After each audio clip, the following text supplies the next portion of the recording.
estar aquí. Estamos en una nueva presentación de las jornadas historiográficas.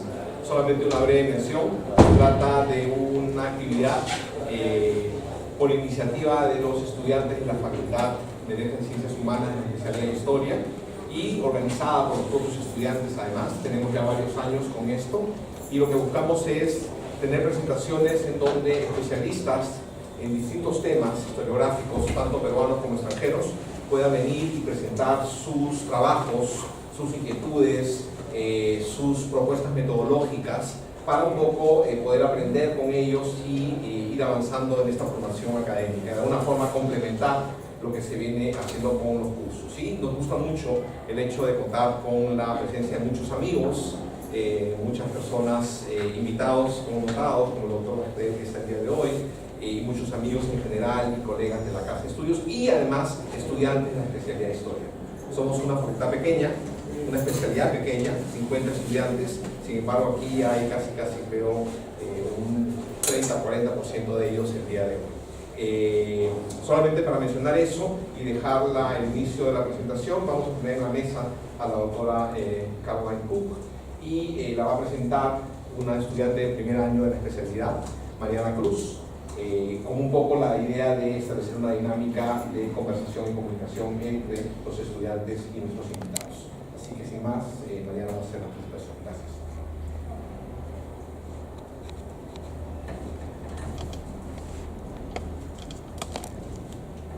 Muy buenas tardes.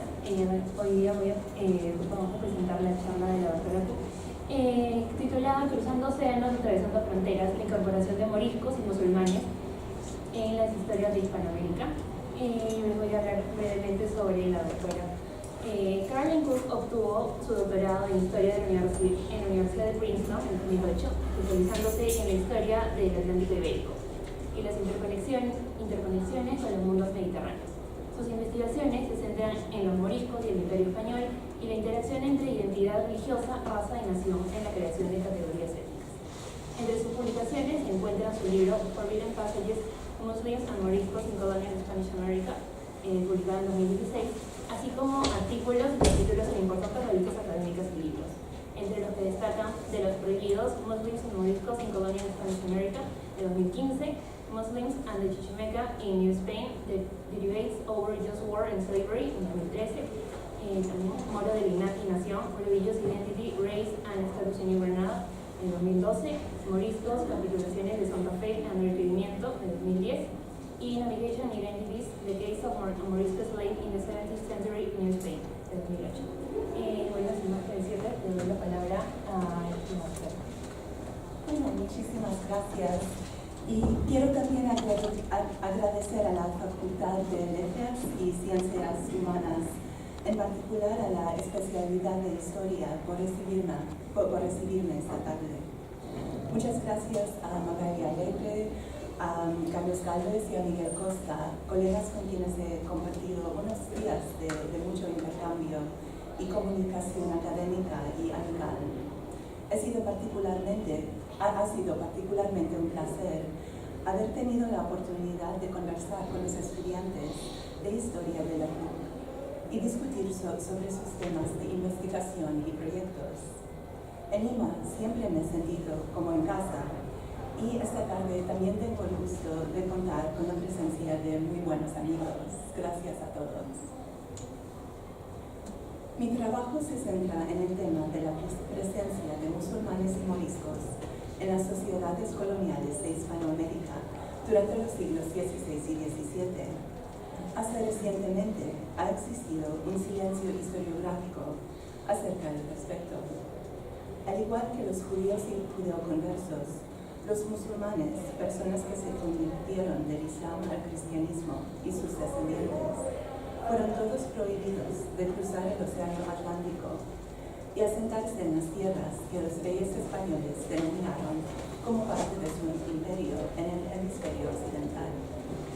Por esta razón, por estar prohibidos de pasar a las denominadas Indias, muchos historiadores pensaban que musulmanes y moriscos, los musulmanes convertidos al catolicismo, no formaban parte significativa de la sociedad colonial.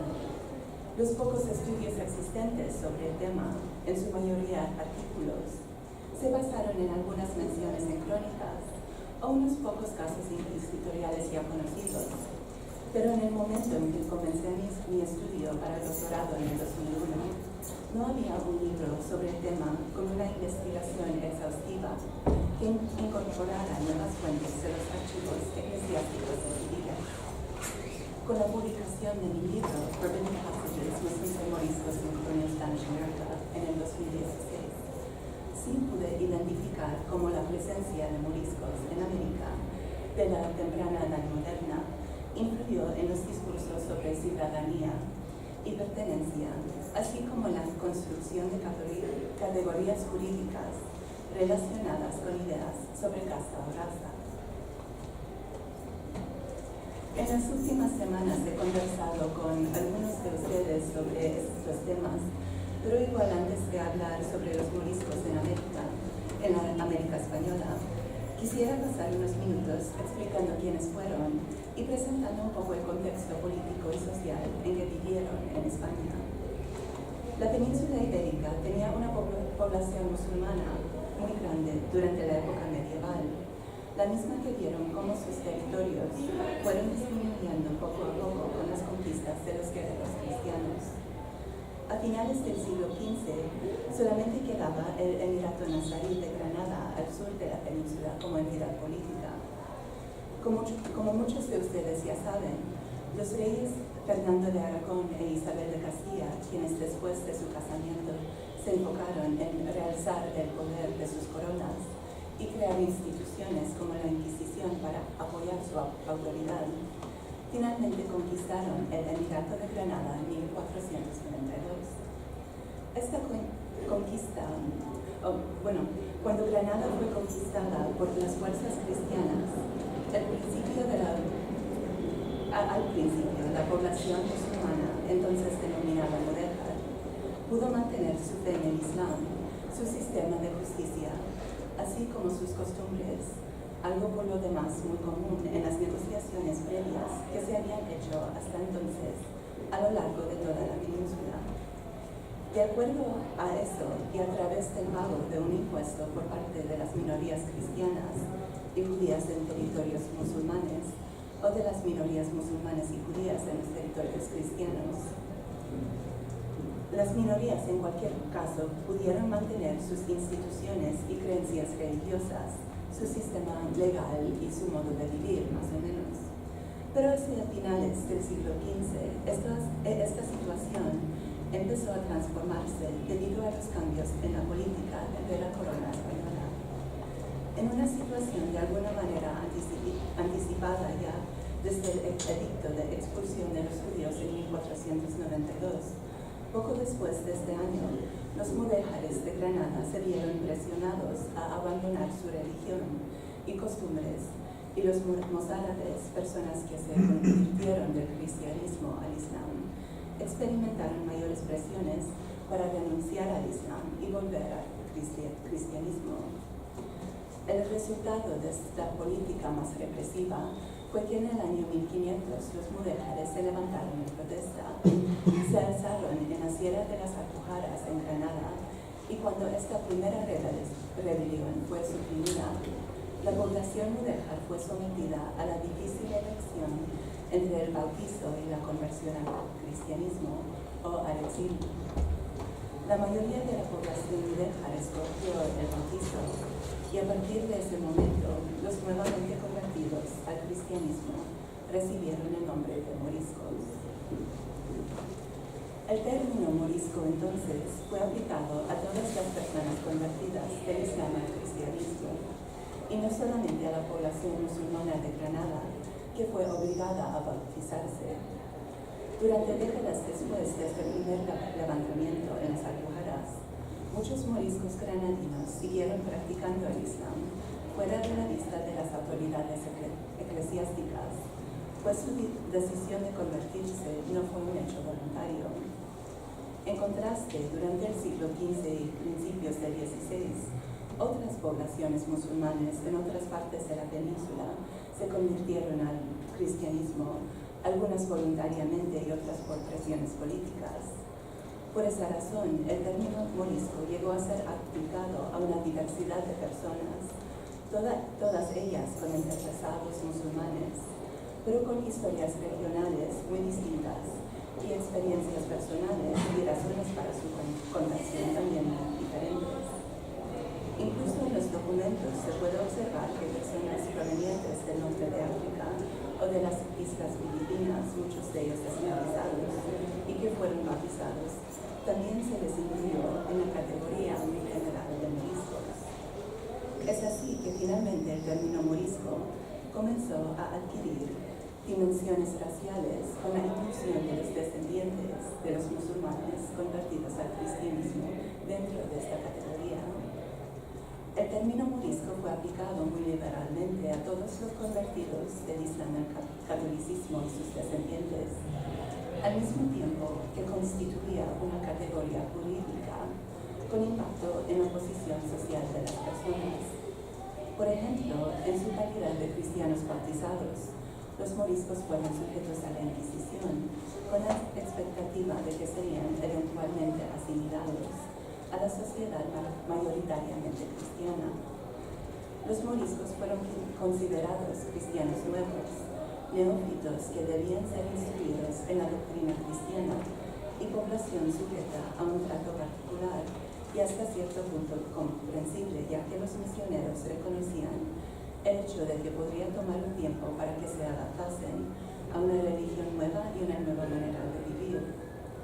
Como neófitos, los moriscos pasaron una etapa larga de instrucción religiosa, al mismo tiempo que se esperaba de ellos que dejaran de hablar en lengua árabe, que abandonaran su vestimenta tradicional y que cambiaran los rituales que marcaban momentos importantes en su ciclo de vida, como las pagas o ceremonias en donde se daba nombre árabe a los recién nacidos y la circuncisión de los niños.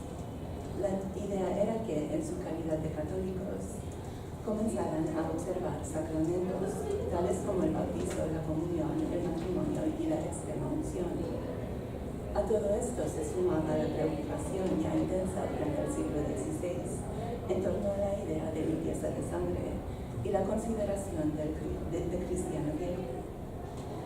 Esto significaba que los descendientes de musulmanes y judíos se vieron excluidos de muchos oficios y puestos prestigiosos de ingreso en las universidades y también de trasladarse oficialmente a las Indias. La ola de sospechas y denuncias que desató ante los tribunales inquisitoriales dio como resultado que muchas personas vieron sus bienes confiscados, sufrieron procesos y encarcelamiento por meses o años, y su posición social quedará severamente dañada por sentencias de herejía. El discurso utilizado para legitimar el sometimiento de los descendientes de musulmanes y judíos manejó un lenguaje venido de una terminología médica sobre el cuerpo y la herencia, basándose en la suposición que la sangre de sus antepasados no cristianos les transmitía características que en el caso de los moriscos les tachaba de rebeldes, desleales a la comunidad católica y a la nación española. Estas ideas sobre limpieza de sangre se combinaron con el tenso contexto político que los moriscos peninsulares tuvieron que enfrentar en la segunda mitad del siglo XVI, puntualmente la reforma y las tensiones entre la monarquía española y el Imperio Otomano. Envueltos en sospecha por su asociación con el Islam, los moriscos, como mencioné al inicio de mi presentación, fueron excluidos de la sociedad colonial por las prohibiciones de su paso a Indias. Las ansiedades de las autoridades monárquicas en torno a la presencia de musulmanes y moriscos en los territorios de su imperio causó la propagación de leyes a través de reales cédulas que intentaban prevenir el contacto entre las poblaciones indígenas y musulmanas y las ideas y prácticas asociadas con el Islam. La corona definía como católicos los territorios y poblaciones dentro de su imperio y después de la bula de concesión de Alejandro VI en 1493, en la que se entregaba a la corona de Castilla el derecho a conquistar territorios descubiertos en el hemisferio occidental y la responsabilidad de evangelizar a sus poblaciones. Este énfasis religioso llevaba a la intensificación de las restricciones sobre la emigración. La presencia de moriscos en las Indias occidentales entonces socavaba directamente el interés de la corona en mantener las fronteras dentro de su imperio como espacio católico frente a las apercibidas amenazas religiosas de la reforma protestante y los intereses de los ingleses, franceses y holandeses en expandir su influencia mercantil, así como la expansión del Imperio Otomano. Este control sobre sus fronteras, a la vez territoriales, religiosas y políticas, fue en práctica imposible, pero permaneció como una preocupación importante en los siglos XV y XVI para la monarquía en general, así como de forma más específica para los oficiales del Consejo de Indias, los oficiales de la Casa de Contratación en Sevilla, quienes emitían licencias para pasajeros a Indias, para los inquisidores y familiares en los tribunales de México, Lima y Cartagena de Indias, y para algunos jueces y oficiales de las audiencias en las Américas. Desde comienzos del siglo XVI, una serie de reales cédulas prohibieron que musulmanes, judíos, moriscos conversos y sus descendientes viajaran a Indias. Cada cédula reforzaba las restricciones anteriores. La terminología utilizada en ellas, especialmente las emitidas durante la segunda mitad del siglo XVI, se refiere a personas de casta de moros y judíos y hacía un llamado de urgencia a la extirpación de la herejía del cuerpo místico. Cuando los tribunales inquisitoriales fueron fundados en México, en Lima, en 1570 al 71, el rey Felipe II ordenó a los jueces de las audiencias que asistiesen a los inquisidores hasta que, por la clemencia y gracia divina, nuestros reinos y señoríos hayan sido aliviados de todo error y se ha evitado esta pestilencia y contagio. Fin de cita. El Consejo de Indias periódicamente ordenó que los virreyes, arzobispos y autoridades locales investigaran si moriscos y conversos vivían dentro de su jurisdicción y los enviara presos a España para ser juzgados por haber emigrado clandestinamente. A pesar de todas las restricciones para que los cristianos nuevos no pasaran a Indias, mis trabajos de investigación han señalado que, al igual que los conversos, sobre los cuales sí existen muchos trabajos excelentes, los moriscos también pasaron a Indias, o como personas libres o esclavizados, para formar parte de la sociedad virreinal. Algunos moriscos libres, buscando distanciarse de las tensiones y sospechas que experimentaban en la península, se alistaron como soldados o marineros, y cuando llegaron a puertos en las Américas, salieron huyendo de los barcos en que navegaban. Otras veces partieron de los puertos de Lisboa y de las Islas Canarias, debido a que allí existían menos controles sobre quienes se embarcaban, en comparación con Sevilla. Otros individuos consiguieron licencias falsas, compradas con testimonios sobre su limpieza de sangre y la cristiandad de su comportamiento.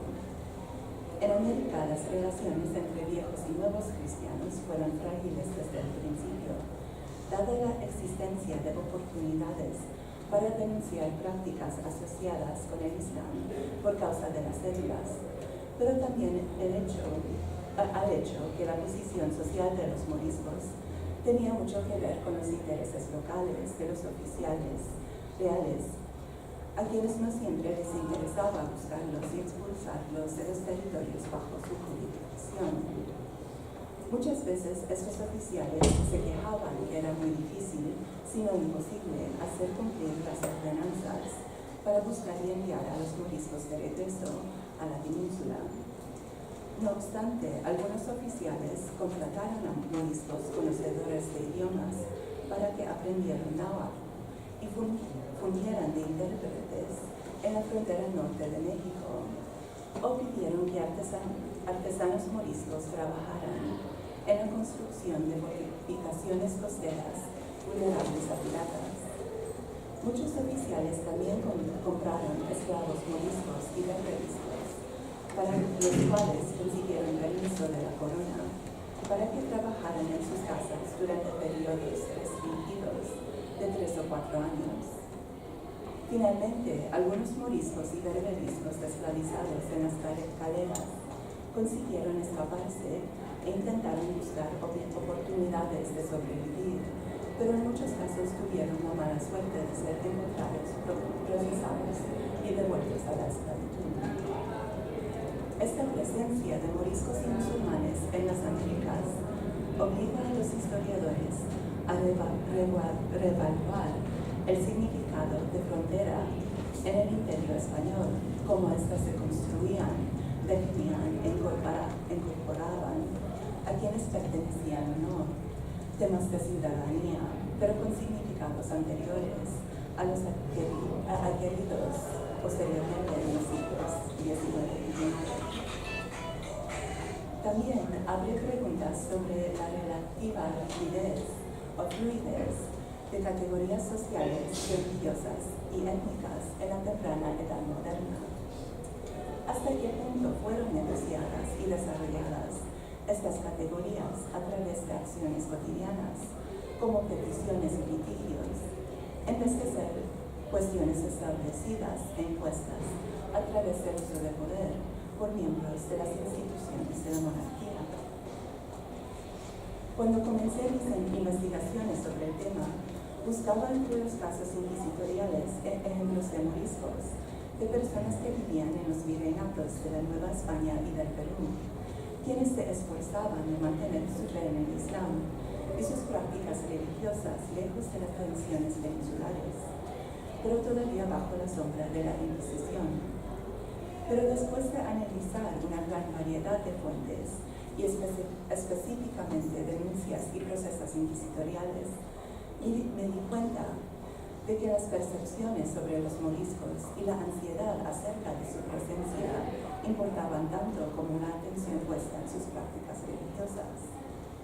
¿Cómo definir quién era un morisco en fuentes que muchas veces resultaban ser ambiguas o contradictorias, puesto que la mera acusación de ser morisco tenía graves consecuencias en el estatus y libertad de las personas? Si fueran moriscos, intentaban borrar sus huellas y fortalecer el estatus que tenían a través de pleitos en las cortes civiles y eclesiásticas. A partir de esa idea comencé a rastrear descripciones y denuncias por comportamientos asociados a moriscos, tanto de curanderos como de las prácticas propias de la observancia del Islam, como ayunar durante el Ramadán o lavarse el cuerpo para la purificación antes del rezo. Los procesos inquisitoriales, eclesiásticos y civiles revelaban a través de su lenguaje las actitudes presentes en las distintas regiones de Hispanoamérica sobre los musulmanes y moriscos y cómo interactuaban con discursos existentes a nivel imperial y esparcidos en sermones y festividades que celebraban la victoria católica sobre los otomanos en la batalla naval de Lepanto y la derrota de la segunda rebelión de los moriscos en la Sierra de las Alpujarras de Granada entre 1568 y 1571.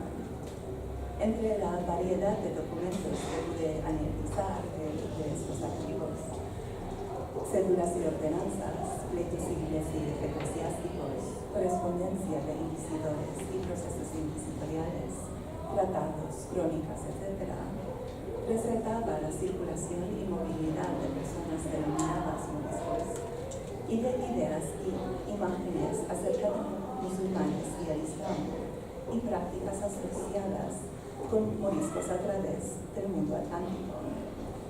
Aunque no tenía fuentes adecuadas para hacer un análisis cuantitativo en ese momento, separar quién podía o no ser morisco entre una gran variedad de denuncias me parecía problemático. Sí pude identificar patrones generales que discutiremos a través de los siguientes casos. Como mencionaba, a través de sermones y textos impresos que fueron leídos públicamente en días festivos, se difundieron imágenes de musulmanes y moriscos por todos los dominios del Imperio Español. En muchos de los textos, los moriscos fueron representados como personas que, por su posible falta de fe cristiana, eran sospechosos también de ser desleales súbditos, que podrían incluso ayudar a los otomanos en una invasión a España. Los temores acerca de los moriscos figuran en las relaciones de autos de fe, que exageraron el contenido de las denuncias para difundirlas al público como una amenaza a la cristiandad. Tales representaciones tenían repercusiones muy fuertes para los artesanos y curanderos que solo intentaban practicar sus profesiones. Por ejemplo, en una relación impresa por la Inquisición de México sobre el auto de fe en 1659, se narra el castigo ejemplar a individuos que aparecieron en el auto de fe de aquel año. Estas relaciones sensacionalistas subrayaron los cargos en contra de los relajados sentenciados a ser quemados vivos y describieron su comportamiento frente a la hoguera. Circularon hasta regiones remotas del Imperio Español años después de que terminó el auto de fe, haciendo públicas las sentencias y estigmatizando a las familias de los condenados. Fueron elaboradas para inducir temor y un sentido de rechazo comunal hacia la herejía. Y los autores de esta relación enfatizaron las terribles consecuencias de la impenitencia, exagerando los cargos en contra de los sentenciados. Uno de los hombres ejecutados durante el auto de fe de 1659 fue Francisco López de Aponte, acusado de palabras heréticas y de ser un saludador. Más que sus acciones como saludador o curandero, la relación se concentró en la afirmación hecha por López de Aponte en el sentido que los musulmanes eran personas de fe precisamente porque no reconocían la virginidad de María después del nacimiento de Cristo. En una etapa cuando la devoción a la Virgen María comenzaba a ser asociada simbólicamente con la batalla de Lepanto y la expansión mundial del catolicismo, la negación de la virginidad de María fue vista como una transgresión muy grave. La relación presenta el punto de vista de los frailes escandalizados que visitaron a López de Aponte en su celda, quienes mencionaron que, cita, vieron la fiereza de este demonio. Fue el hereje más desatinado y mayor que se habrá visto en las inquisiciones hasta en los tiempos presentes, y el más ignorante, protervo y desvergonzado que le podría haber hallado entre los hombres. Y cuando no tuviera más que ser enemigo declarado de la Santísima Virgen María, negando desbocadamente su integridad y pureza, fin de cita. El documento del proceso inquisitorial, conteniendo los testimonios de los testigos, presenta acontecimientos bastante diferentes de los proclamados públicamente en el escenario. López de Aponte fue denunciado a la Inquisición más que nada por sus acciones como saludador, sus afirmaciones en relación a la virginidad de María y las preguntas sobre su adherencia al catolicismo solamente aparecieron después cuando la investigación inquisitorial tomó fuerza. Su proceso muestra cómo las negociaciones cotidianas adquirieron elementos de tensión y sospecha cuando las personas intercambiaban conocimientos sobre prácticas curativas. Las noticias sobre cómo las autoridades españolas condenaron las prácticas asociadas con los musulmanes generó en algunos cristianos viejos el interés en denunciar a ciertos individuos por prácticas que iban desde rituales de saneamiento aprendidos en Argel hasta la incorporación de palabras árabes en sus prácticas curativas. En 1656, María Buitrón denunció a López de Aponte por intentar curar los ojos de su tía Margarita. En su testimonio dijo que Aponte dijo ser un moro blanco. Describió cómo llevaba una bolsa llena de cera, papeles y reliquias para curar los males. Las visitas de Aponte a la tía Margarita, a instancia de ella misma y con el objetivo de curar sus ojos, provocó escándalo en algunos testigos. Buitrón describió cómo, cita, cuando cura los ojos a la dicha mujer con un hisopío, lo aplica primero a la boca diciendo en el nombre de la Santísima Trinidad y el lienzo o paño con que le limpia los ojos, antes de limpiarle, lo aplica también a la boca, fin de cita. La hija de Buitrón añadió en su testimonio que López de Aponte, cita, tiene la virtud en el vaho de la boca y las manos, porque quita las calenturas lentas y que donde él pusiere la mano no puede haber mal alguno, ni él lo puede tener, y que aquello es gracia que Dios le dio, fin de cita. Aunque la práctica de utilizar el aliento para sanar data de la antigüedad clásica, los moravitos o monjes ermitaños en el Magreb durante la temprana edad moderna también transmitieron sus poderes curativos o baraka a través de sus habilidades y sus manos. Un manuscrito aljamiado, escrito por moriscos en la península, relata los milagros que el profeta Mahoma hizo a través de su aliento, describiendo cómo devolvía la vista a los ciegos utilizando su saliva. Por contrario, para los inquisidores, el uso de la saliva era una práctica sospechosa, asociada con saludadores moriscos o provenientes del norte de África, que tenía más que ver con la intervención del diablo que con sustancias con propiedades curativas naturales, como algunas plantas o hierbas. Las prácticas y conocimientos sobre tratamientos y curas circulaban ampliamente entre personas de distintos grupos sociales y entre cristianos nuevos y viejos. Sin embargo, en España durante el siglo XVI, las relaciones entre médicos moriscos y pacientes cristianos viejos se volvieron tensas. Mientras que algunas representaciones que circulaban sobre musulmanes solían exaltar el conocimiento médico del mundo árabe desde siglos anteriores, también surgieron las preocupaciones sobre la religiosidad y lealtad de los moriscos de la época, resultando en sospechas sobre la eficacia de los sanadores moriscos. En España, a los médicos moriscos les excluían de su profesión por temores de que dañaran a pacientes cristianos viejos, y las parteras moriscas les prohibían ejercer su profesión, pues corrieron rumores de que circuncidarían a los recién nacidos. Después del sínodo en 1572 en Granada, el arzobispo Pedro Guerrero prohibió expresamente el uso de saludadores, práctica asociada con los moriscos.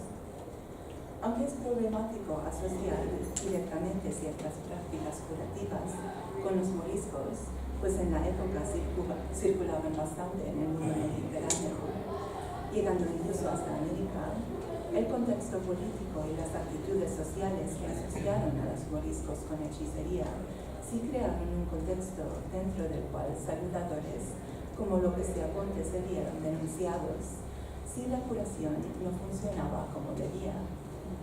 Las palabras que López de Aponte incorporaba en sus curas comenzaron a preocupar a sus clientes. Por ejemplo, un barbero que vivía en la misma casa que la tía Margarita testificó que López de Aponte se refirió a una pequeña imagen de plata de la Virgen de Guadalupe que llevaba para sus curas como esa mujer. En una ocasión, López de Aponte preguntó por la imagen diciendo: envíeme aquella mujer.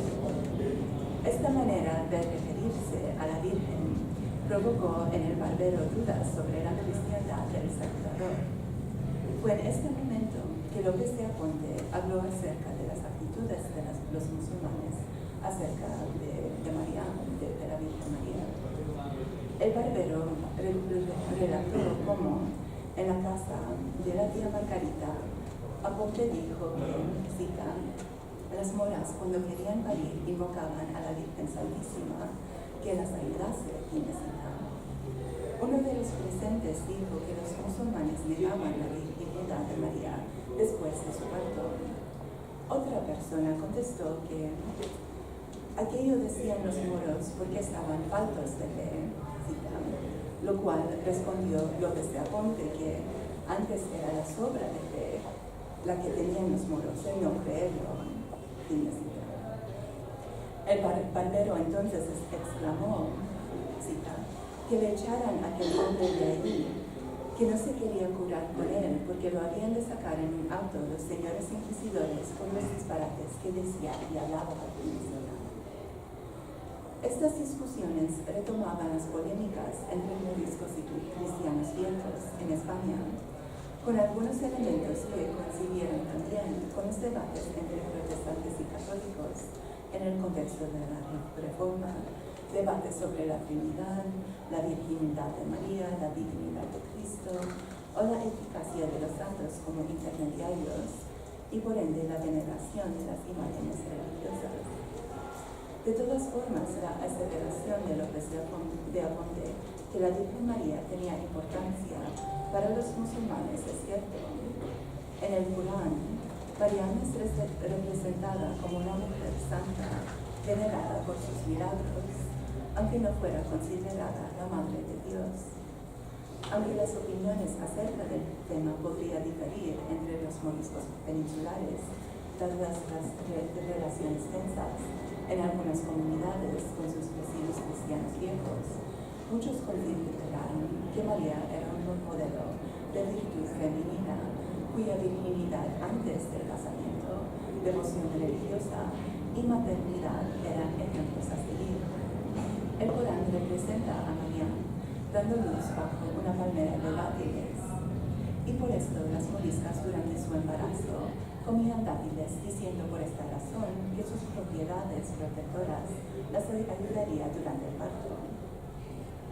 El caso de López de Aponte sugiere cómo las percepciones sobre los musulmanes influyeron dentro de las negociaciones cotidianas en la sociedad colonial. Es difícil de reconstruir su propia vida dados los testimonios contradictorios durante su proceso.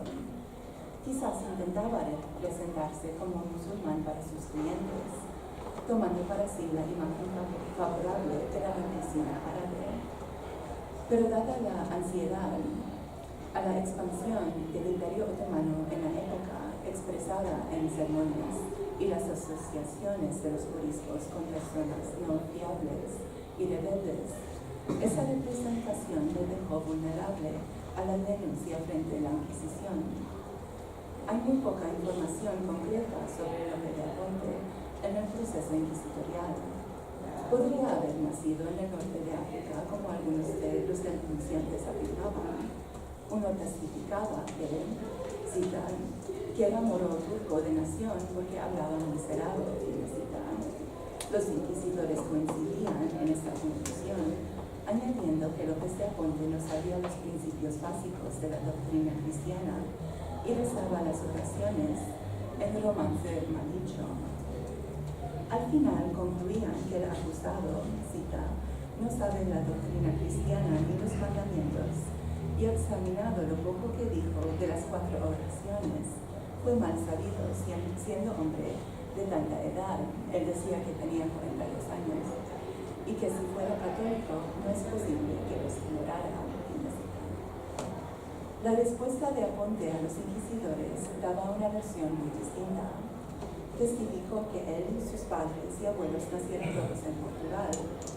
Mantuvo con fuerza que era español fino y no extranjero ni blanco. Negó todos los cargos durante la duración de su proceso, incluso después de haber sido sometido al tormento. Mantuvo que se escapó de niño a Sevilla, donde se enlistó hacia América como soldado en uno de los galeones. Después de varios viajes transatlánticos, se quedó en la Ciudad de México para trabajar como tonelero. Dijo que allí la gente le buscaba como curandero también, pero que utilizó solamente remedios naturales para sus curas, incluso plantas de Mesoamérica como el tecomate. En vez de intentar determinar el estatus verdadero de López de Aponte como musulmán o alguien que solamente se presentaba como moro blanco para dar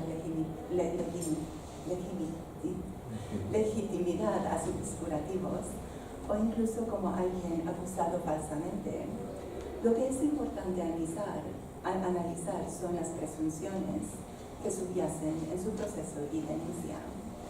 Los desacuerdos sobre temas religiosos entre moriscos y cristianos viejos en la península influyeron también sobre las ideas en Hispanoamérica sobre quién poseía poderes curativos y cómo las curas podrían ser llevadas a cabo de forma eficiente.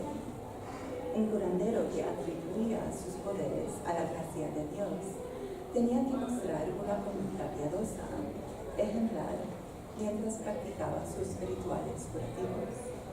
Las referencias que hizo López de Aponte a creencias islámicas sobre la Virgen María preocupó a sus clientes, generándoles dudas sobre la eficacia de sus prácticas curativas y el origen de las mismas, que provenían de Dios o del diablo.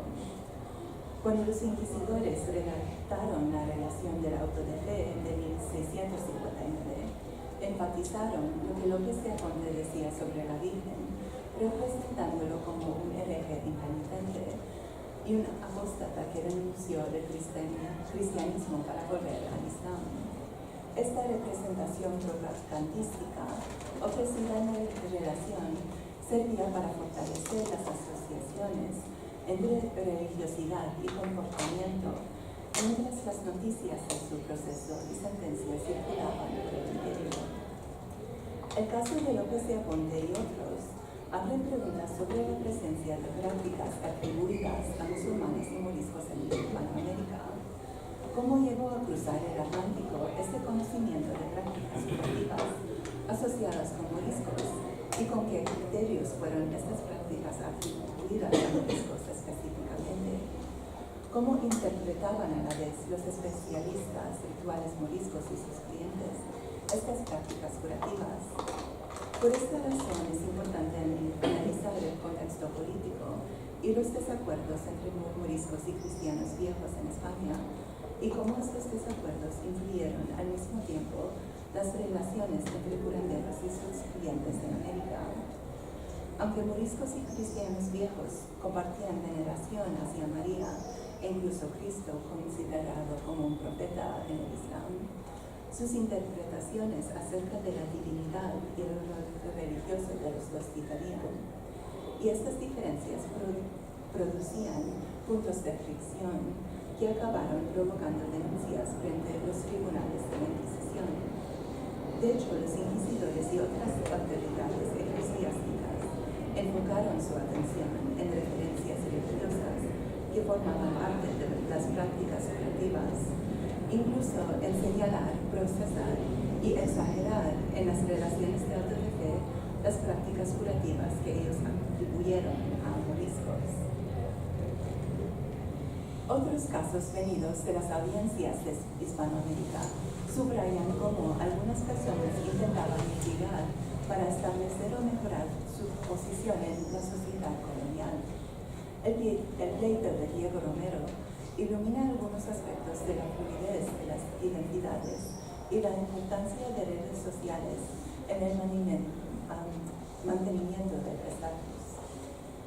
Este segundo caso centra en Diego Romero, un rico encomendero de Nueva Granada que alcanzó los niveles más altos de la sociedad. En 1554 fue denunciado ante la Audiencia de Santa Fe por ser hijo de padres musulmanes nacidos en Milán y que él mismo había sido un morisco, esclavizado junto a su madre durante la conquista de ese territorio y los dos traídos luego a España.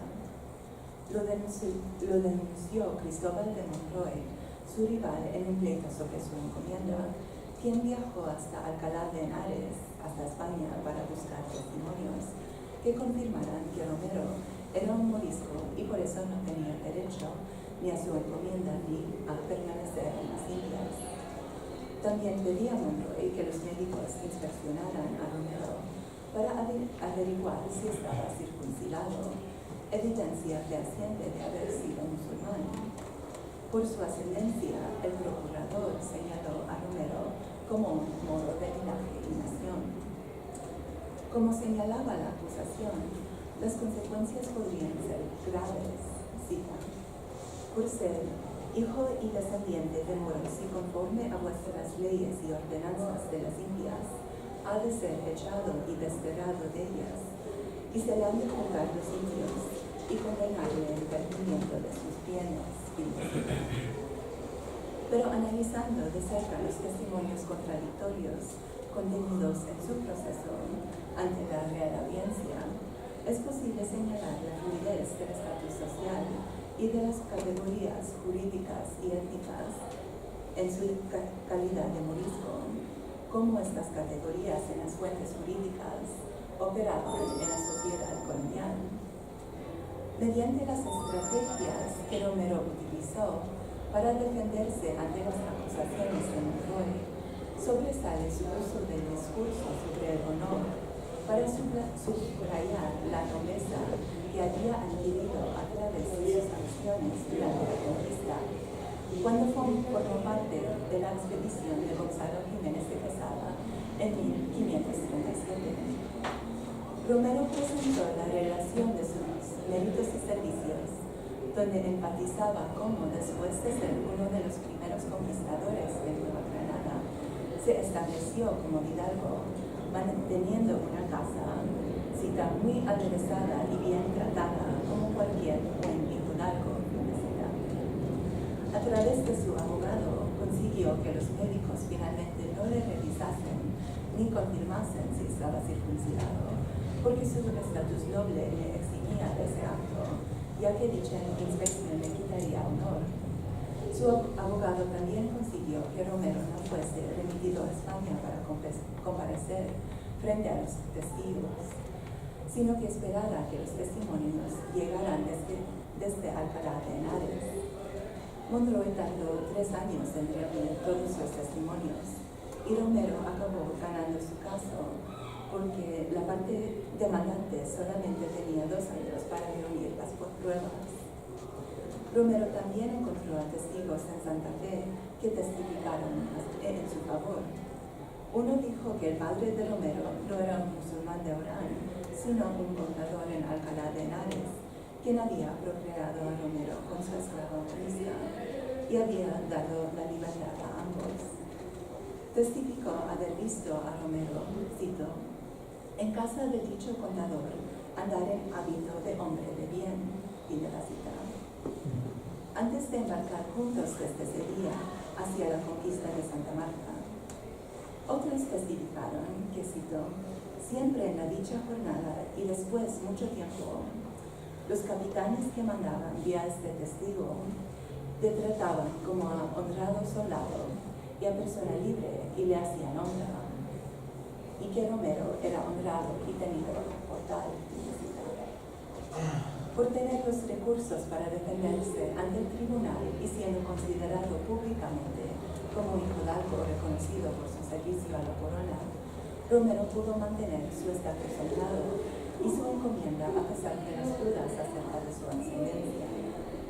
Las comunidades y redes sociales en que vivían estas personas les permitía a algunos la oportunidad de cambiar su estatus o defenderse frente a acusaciones de ser descendientes de musulmanes y moriscos. Categorías como morisco vistas desde las fuentes, se presentan como sujetas a ser manipuladas y con mucha frecuencia valía más la reputación de una persona, lo que era público y notorio, que los hechos de su nacimiento o ascendencia. Los procesos de Francisco López de Aponte y Diego Romero aportan mucha información sobre cómo los discursos sobre moriscos en España influyeron en el estatus de personas acusadas de ser moriscos en América y cómo algunos de los acusados consiguieron manejar su estatus mediante sus recursos sociales y su reputación o sucumbieron bajo las presiones de las denuncias. Eran casos que parecían aislados y todavía no he podido encontrar redes de personas practicando el Islam en América, aunque queda mucha documentación por revisar en los archivos locales de Granada, Sevilla, Ciudad de México, Bogotá, Lima, etc. Ahora estoy trabajando en un proyecto que continúa este anterior, que fue la base de mi libro, utilizando nuevas fuentes que sugieren una presencia mayor de moriscos en América. Estoy ahora analizando las peticiones de oficiales que solicitaron permiso al rey y al Consejo de Indias para traer a América sus esclavas moriscas como parte de su casa.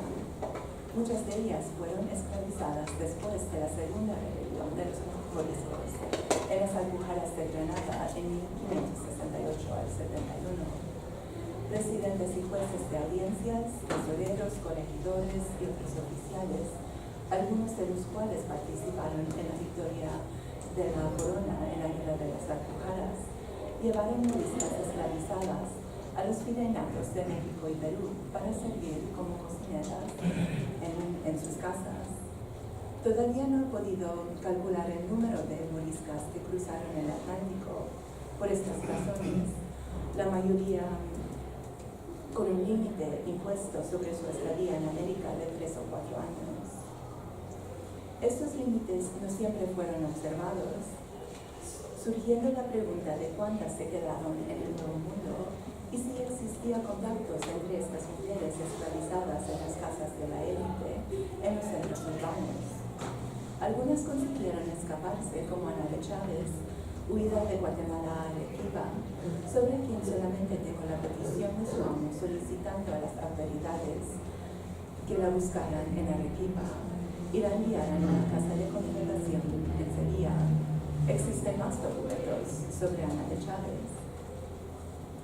Para concluir, mientras que el número de moriscos que han aparecido en los archivos hasta hoy es relativamente bajo, alrededor de 200 menciones, entre breves referencias a personas en una petición de 1 o 2 folios hasta procesos enteros. En todas ellas se representa solamente a las personas denunciadas o buscadas por las autoridades. Sin embargo, su presencia tuvo un impacto significativo sobre la sociedad colonial y el funcionamiento cotidiano del Imperio Español a través de sus instituciones, como el Consejo de Indias, Inquisición, tribunales eclesiásticos, reales audiencias, y las personas que litigaban en torno a ella con intereses muy diversos. Aunque los números de moriscos hallados en los documentos no lleguen a ser miles, estos números pequeños igual parecieran haber generado grandes ansiedades e inquietudes entre funcionarios e instituciones virreinales, generando interrogantes sobre cómo definir las fronteras de un imperio y cómo establecer ciudadanía y pertenencia. Un análisis de las actitudes proyectadas hacia los moriscos en las fuentes puede revelar cómo la población que se estaba en proceso de definirse como española durante los siglos XVI y XVII entendieron o imaginaron el funcionamiento de su imperio y su posición dentro de él. Las personas provenientes de España trajeron a América definiciones y prácticas de conquista y colonización influidas por sus experiencias con musulmanes en la península y en el Mediterráneo. La posición de los musulmanes y moriscos dentro de estos discursos sobre cómo insertarse dentro de la categoría español al igual que cómo identificarse como peninsular viniendo de diversas regiones de España o cómo concebirse como criollo en este contexto, es una pregunta crucial. Mi investigación intenta señalar la importancia de incluir a musulmanes y moriscos dentro de las historias de Hispanoamérica para comprender cómo funcionaba el imperio español y sus instituciones a nivel local y cotidiano, al igual que comprender cómo las categorías jurídicas y étnicas fueron construidas a través del litigio. Es importante también analizar las implicancias políticas y sociales de las ansiedades y preocupaciones que mantuvieron las autoridades eclesiásticas y civiles españolas sobre el Islam. Mi trabajo comienza con la idea de que no fue un proceso unidireccional a través del cual los españoles llevaron sus instituciones y experiencias de siglos de reconquista a América, en donde las adaptaron a nuevas circunstancias, sino que la historia de interacciones entre musulmanes y cristianos continuaba y evolucionaba de una manera mutua en ambos lados del Atlántico.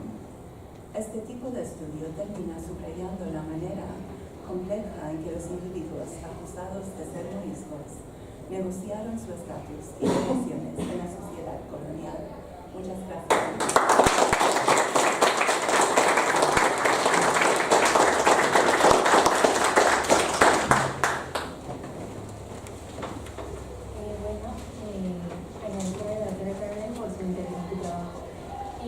Y pasaron la ronda de preguntas si estuviera.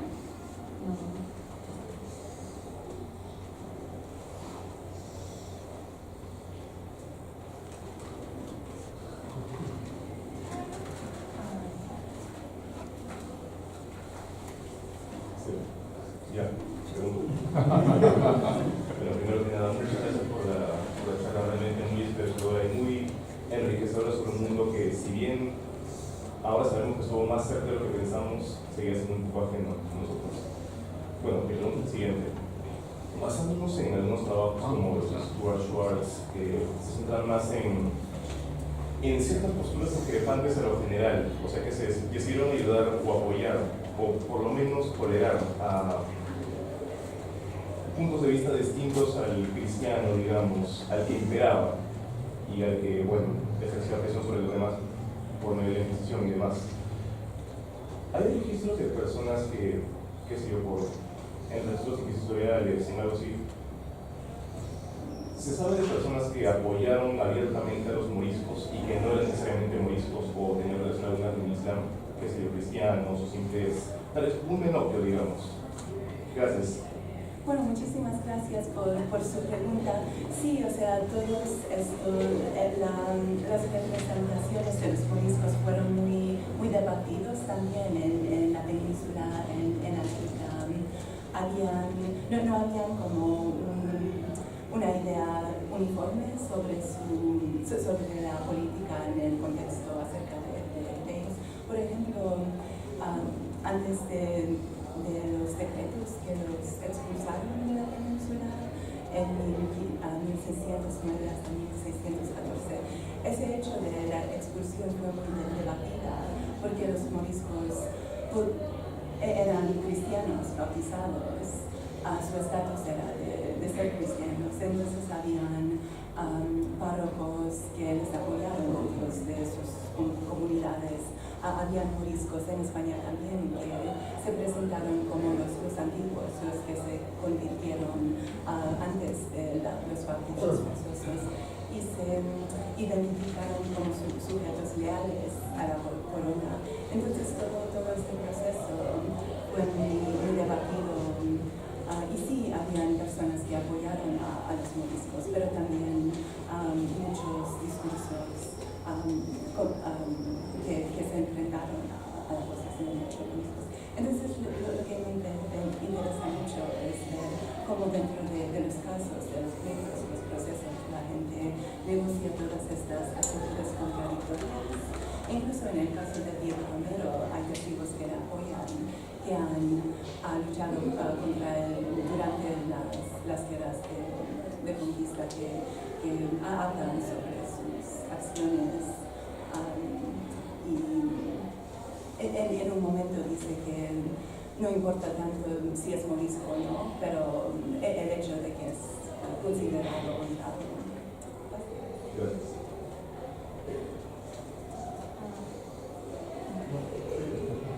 Yo me estaba preguntando si estas personas, o sea, hemos visto todo este circuito de personas y más o menos cómo en sus prácticas está la clave para perseguirlas, en el grado en el que se hayan podido convertir, adaptar, etc. Yo me preguntaba si estas personas hay un circuito, en la intención de querer seguir buscando la presencia morisca, ¿no? Hay un circuito de cosas, de objetos, quizás imágenes, quizás símbolos, qué sé yo, que acompañan la presencia morisca, ¿no? A América, ¿no? Porque en España pues, son cientos de años de presencia que definitivamente hay un circuito de cosas, ¿no? Pero en América, me preguntaba si quizás en la arquitectura o en algunas prácticas haya algún rastro de objetos, cosas moriscas, más que moriscos. Sí, gracias. Es algo que también he estado buscando. Sí, hay influencias en la arquitectura arquitectura islámica en la península, esos estilos en capillas, por ejemplo, en México, en algunas iglesias. Pero es muy debatido si los artesanos fueron moriscos o no, o si era solamente la forma de construir. Y lo que muchos historiadores han concluido es que los artesanos trajeron ese conocimiento de la arquitectura moderna, pero los artesanos mismos no fueron moriscos. De hecho, encontré a alguien que hizo una petición para que moriscos granadinos fueran traídos a México para trabajar en la construcción por su conocimiento de carpintería, o también a moriscos cederos que participaban en la industria de seda de Granada, pero esos fueron denegados por la corona. Entonces hay influencias, pero son más bien sobre la arquitectura, los estilos, pero no hechas necesariamente por artesanos moriscos. De todas formas, hay otros tipos de objetos que me interesaría buscar. Todavía no he encontrado noticias de ellas. He encontrado referencias en términos de amuletos que moriscos utilizaban para la protección, por ejemplo. Denuncias que moriscos llevaban amuletos con inscripciones coránicas. Eso las hay ejemplos en España y las he querido encontrar físicamente, los objetos en América. Existen para el siglo XIX. En Brasil había una rebelión muy importante en Bahía de esclavos provenientes de África subsahariana, que eran musulmanes, y de ahí sí hay evidencia de amuletos, pero no para esta.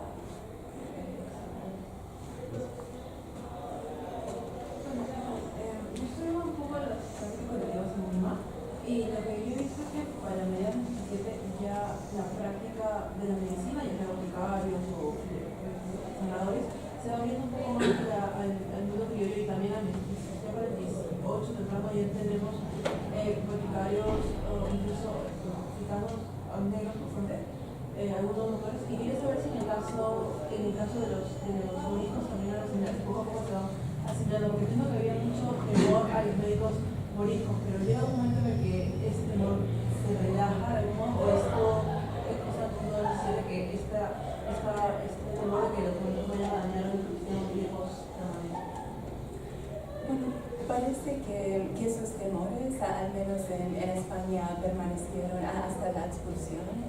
Los médicos tenían que probar su limpieza de sangre también para acceder a esa profesión en España. Entonces había muchas barreras y temores que seguían circulando porque el contexto político de finales del siglo XVI en España estuvo bastante distinto a las actitudes frente a los médicos afrodescendientes en en América en los siglos XVII y XVIII.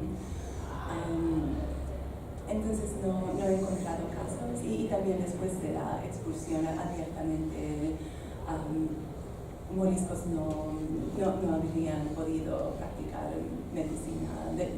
Entonces, sí, de manera oficial no he encontrado casos. Mucha consulta. Usted mencionó de que en un inicio de que había a veces tráfico que se vinculaba a través de las Canarias y a través de Lisboa, ¿no? Tengo entendido que por el siglo XVII había una presencia de piratas moriscos bastante fuerte en el Atlántico. Entonces, primero me pregunto si no hay cierta contradicción ahí de que al mismo tiempo estén migrando y al mismo tiempo estén pillando, ¿no? Y por otro lado, ¿ha encontrado usted de repente en la etapa del viaje, registro de pasajeros de más o algo por el estilo, una característica que indique la migración de algún tipo constante, no sé, sobre los moriscos? Bueno, los moriscos que emigraron a América fueron distintos a los moriscos corsarios en el Atlántico, tenían intereses distintos. Los que emigraron voluntariamente a América, por su mayoría, probablemente querían buscar sus vidas lejos de las persecuciones y tensiones en la península a finales del 16. Y de todas formas tenían que emigrar clandestinamente, entonces los documentos de pasajeros a Indias, las licencias para emigrar, no aparecen ahí que alguien es morisco. Tendrían que ocultar ese hecho. Entonces es a través de denuncias, pleitos frente de la casa de contratación en que fueron llevados de regreso a España.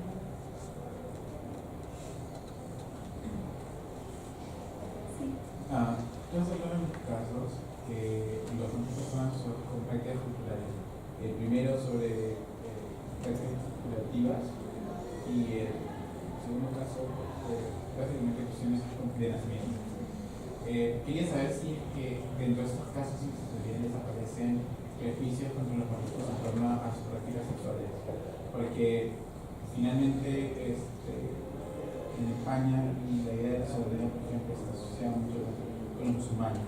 Entonces, no sé si eso se transportó acá o si finalmente aparecen estos rasgos como para identificarlos, que finalmente pueden ser de testimonios de gente en su contra.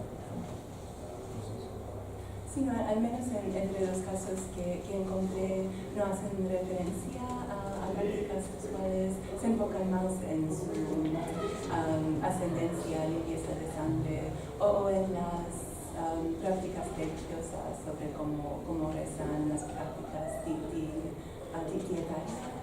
dietary, la forma de preparar su comida. Todavía no he encontrado ese tipo de denuncia, pero sí sigo